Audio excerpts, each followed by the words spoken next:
Het is wel een soort ultieme test van fysieke fitheid en mentale fitheid.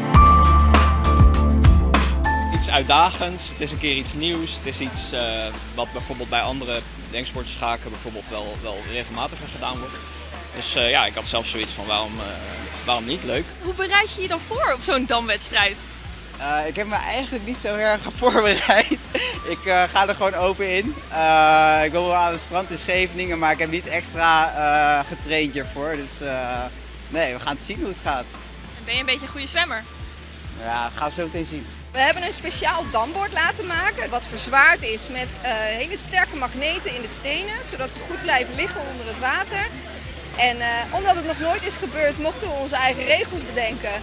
Dus wat we wel hebben afgesproken met ze is dat ze niet te vaak naar boven zouden komen voordat ze een zet zouden doen. Maar dat het een lekker vlot spel zou worden waarbij ze veel moesten duiken.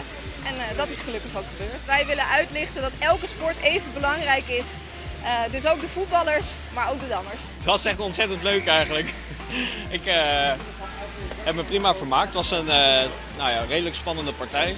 Ik zou het zo nog een keer doen. Zou dit dan niet gewoon een echte sport moeten worden, net als onderwaterschaken? Ja, wat mij betreft wel. Het is wel een soort ultieme test van zeg maar fysieke fitheid en mentale fitheid. Dus ja, ik vond het ontzettend leuk.